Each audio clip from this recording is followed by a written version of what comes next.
Here's how to make the simplest butter chicken in the world.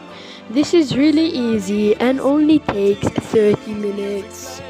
You're gonna go ahead and get some cashew nuts, onions, and tomatoes in a plate. Then you're gonna let it simmer in a pan for a few minutes and go ahead and add water.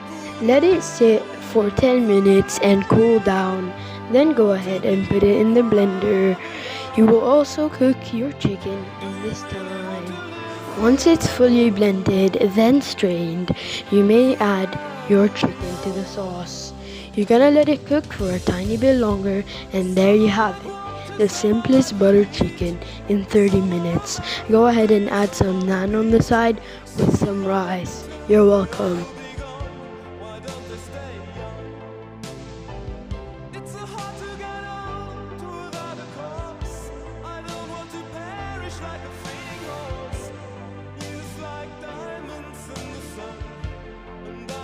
Forever.